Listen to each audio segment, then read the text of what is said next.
Oh, you guys put this together, right? Oh, I only seen the cover. I remember the picture very well, like even looking back at it.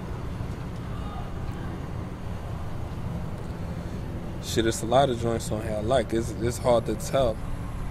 I like Master I See. It took us like 10 sessions to do it. But it came out perfect, and it's like another thing that makes it special really is with Raider. You know, Raider did all the scratches behind it when you hear on the chorus and stuff. So, you know, being he did that, you know, and as long as it took us, that was something else that was kind of really special, you know.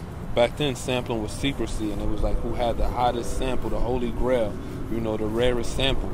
My biggest was going and, you know, I went to Chicago to see No ID with Vic, and we went digging, and I found a box of Dorothy Ashby, the Rubian album, the one with the rug. I found like 25 sealed copies, so I took them back to the Roosevelt and traded them about $2.50 a pop. I gave some away. I gave Finesse one. I think I gave Diamond one. I'm not sure. I think I gave Showbiz one. I gave away a few to my friends, and then the rest of them I just took them to the convention and traded them. Well, we always shared. Like, if I had a beat that I didn't like, I could go to Finesse house, and it's like we would have something called a junk pile. That's something, it might not be hot to him, but it might be hot to me. So I might rummage through his junk pile, then he might come to my house and rummage through my junk pile.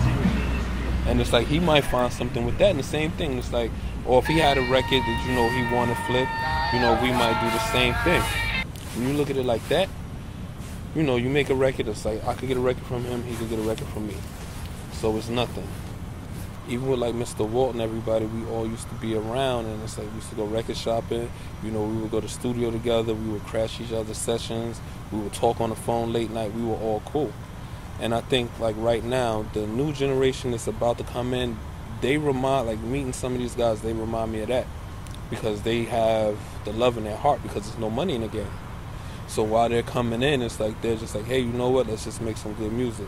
And they're finding out they're getting shows and they're getting paid, so that's where it starts. It's like 1994 all over again. I can really credit the people that I came in listening to, like, you know, coming in and hearing, like, you know, Bomb Squad, you know, hearing Pete Rock, hearing, you know, Q-Tip, and, you know, Large Professor, even, you know, Showbiz and Diamond, you know, Marley Marr, you know, Howie T, listen, you know, Rick Rubin, all of these guys, it's like they were big inspirations. You know, Muggs with Cypress Hill album, you know, no one ever credits Muggs, but Cypress Hill made an incredible album. And it's like all of that is what makes you the producer you are, because it's like you branch your ears out to different sounds, and you take that, and then you might throw in like a little bit of Meters, you might throw in let me see, a little bit of Bob James, Grover Washington. You know, some of these are things you might find in homes, some not. But you can go from there, and you can, you know, you'll be able to make what you want to make. Yeah, James Brown has always been like number one on top of all of that. You know, but it's like after that, let me see, A-list is, for me, it would be like David Axelrod. You know, I would look for guys like Galt McDermott. He wrote the music for Hair, which is an album that came in a time of change. And it's like, you know, even for him to appreciate, that's why I think he can appreciate hip-hop, because hip-hop was a music of change in the 90s. Late 80s, you know, late 80s, early 90s. So it's like from him coming to that time, writing the music for Hair, like, you know, it's phenomenal. It's two sides, and it's like you gotta, if you give, you know, like, one of my favorite albums is Death Certificate. And it's like you have the life side and the death side. So when you have the negative side, you also need a positive side. And it's like you have to show, if you want to talk positive records, you have to get a great positive rapper. You just can't sit on the side and say, hey, these guys are messing up the game. Well, if you have the talent, then make the music you need to balance it out. So if you're a great producer, find an artist that can help balance it out and balance it out. You need the yin and the yang. You know, the positive and the negative, because everything can't work if it's one side. If everything is good, then it's like it becomes worthless. So you need a choice in what you need to listen to, the left side or the right side. I think the music business suffers because the people want to be bigger than the music. So when you're bigger than the music, then your music has no value. You know, like even when you look at it, like almost one of our biggest artists over here is Jay-Z. Jay-Z's not always in the limelight, except for when he needs to be. Nas is not always in the limelight except for when he needs to be.